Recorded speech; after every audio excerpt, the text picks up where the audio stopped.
What is going on, everyone? Phil here, and welcome back to KO Gaming. Usually, I don't cover DLC releases unless I feel that it is something that's significant and important, and today's subject, the Ashes of Ariandel DLC for Dark Souls 3, is that, at least from a gamer's perspective, because Dark Souls DLCs always historically are pretty epic, and are a pretty large addition to the lore and the gameplay of the Dark Souls universe. So Ashes of Ariandel was just released. It's a brand new DLC, the first of all the upcoming DLCs for Dark Souls 3, and this one's a little bit unique because although there is a major story focus, a story-based campaign that is between anywhere from 5 to 6 hours long, there's also a PvP component. Now, I'm going to be completely honest with all of you before I even get into my thoughts on this DLC.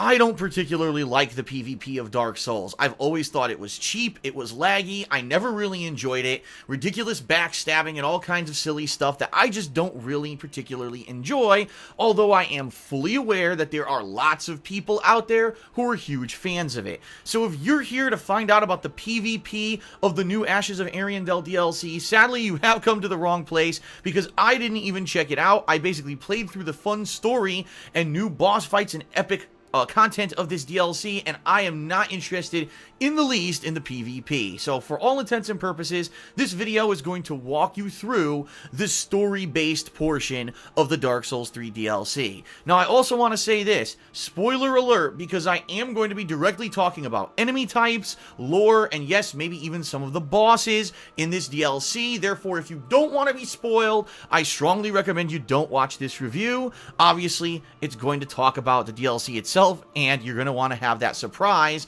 not spoiled for you, but have someone talking about all the gameplay elements first. Ashes of Ariandel activates at the Cleansing Chapel, a familiar location if you played through the original Dark Souls 3 campaign. You're immediately teleported into the painted world of Ariandel, which has one overrunning theme throughout. It's freaking cold, man. There's snow everywhere, there's snow drifts, there's frozen-style enemies that kind of look like zombies, there's wolves that you would expect to live out in a snowy area, there's ice. It's pretty damned wintry around here, and it's also a great location for a DLC. Now, there are several locations throughout the DLC that you'll be investigating, including an initial kind of wooded area with lots of snow and rocks and mountainous regions. There's a corrupted village, which you go down into and you find all these kind of really deformed, corrupted bird-style humanoid creatures. Some really unique enemies are in this DLC. My favorite of which was actually this bird that looks like almost a ninja creature with claws that has fast stabbing attacks. It really was a cool style enemy, and it was something unique from anything that had been in Dark Souls up to now, so I very much enjoyed it. Following along with the Gothic-style architecture and art style of Dark Souls, there are many temples, chapels, and one huge church in this DLC in which you'll find the NPCs that'll basically explain the plot of what the heck is going on in this area. In addition, in the basement of that church, you will find a corrupted area full of fly-like mutation creatures that will afflict you with bleed, one of my most hated afflictions of the original Dark Souls 3 game because it makes your HP drain gradually. So, pretty awesome art style and variety of locations in this DLC.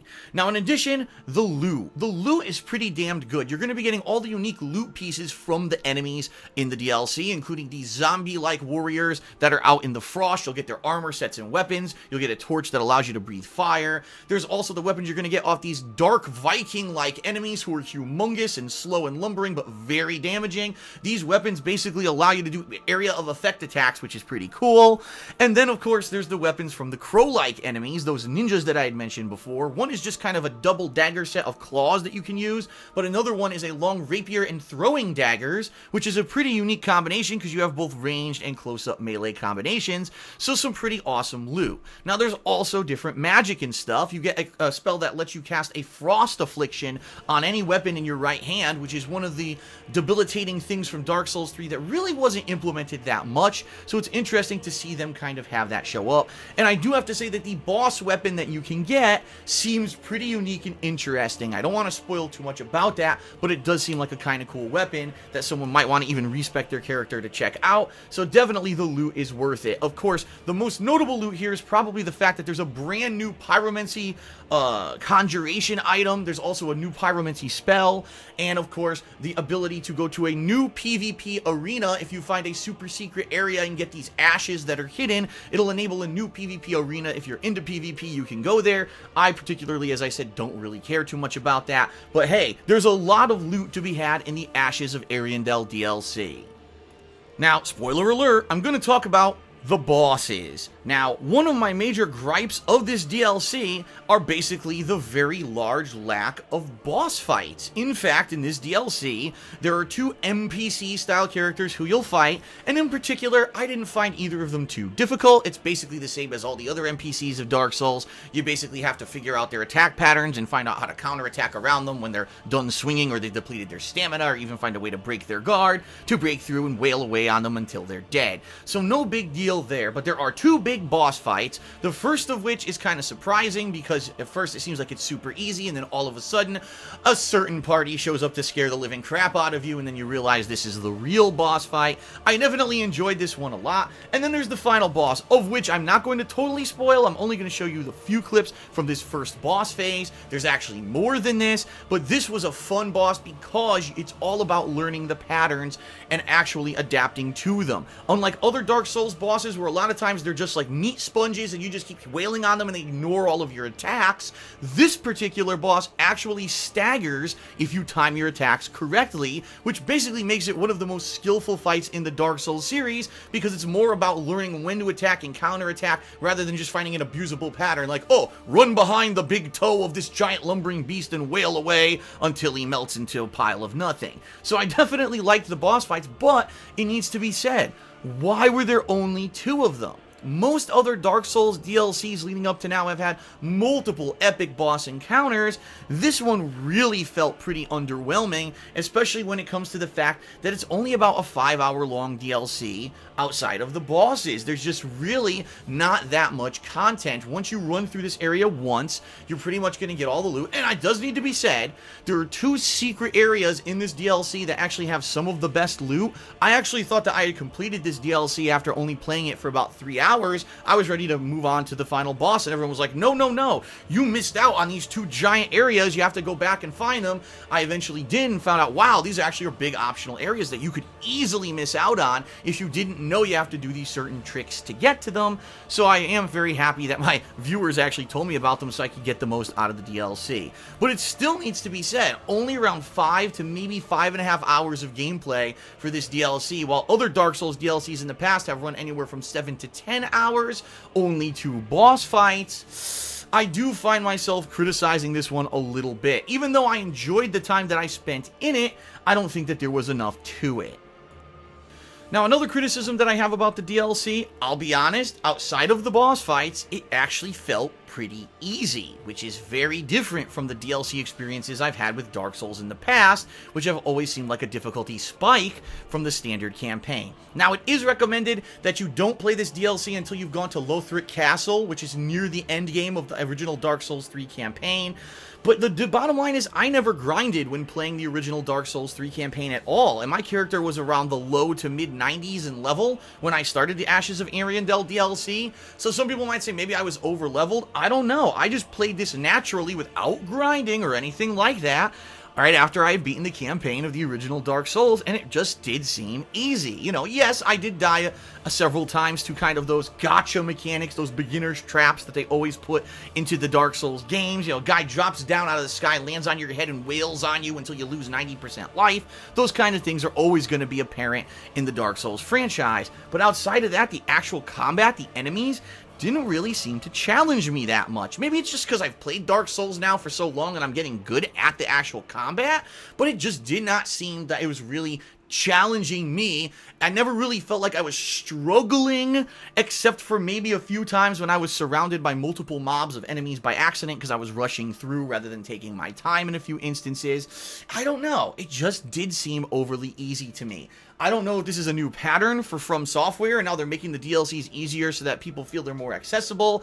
I really don't think that's going to work for them, because I think people enjoy the challenge of the Dark Souls series and would much rather see a more challenging DLC than one that everyone can get through on their first or second run. So, I don't know what happened here. I didn't enjoy the fact that there was only 2 major bosses. I didn't enjoy the fact that the DLC was so easy, but overall I did enjoy it.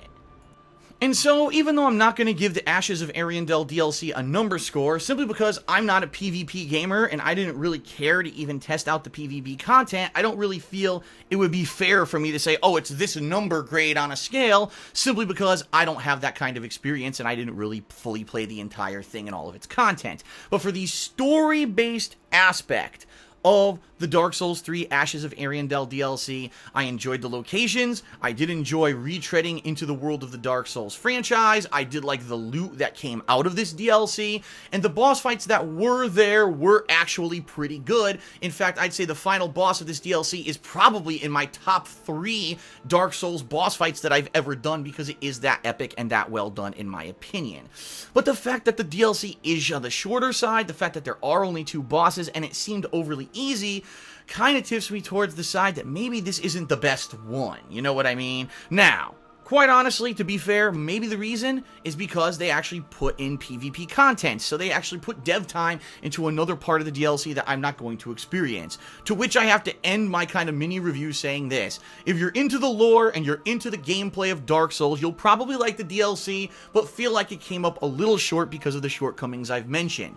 If you're into the PvP, this may be your favorite DLC ever, because the DLC arena may be the best thing ever made, but I wouldn't know. So you may want to be skeptical if you are one of those people who isn't into PvP like me about dropping $15 or $25 if you're getting the season pass for Dark Souls 3 in order to buy this DLC, especially because you know it's going to be one of the easier ones. But I really don't feel cheated. I definitely enjoyed the experience, and I think that if you are the kind of person that likes the Dark Souls lore, you're probably going to enjoy this DLC. But one final thing: the DLC didn't really tie in concretely with the plotline of the main game. In fact, there are references to like Pontiff Sulyvahn and some other characters from the main Dark Souls 3 game, which I enjoyed, but it didn't really concretely explain how it tied to it. I wish it maybe had a little bit more so that you can know what is this painted world, why does it exist, and what's going on with it.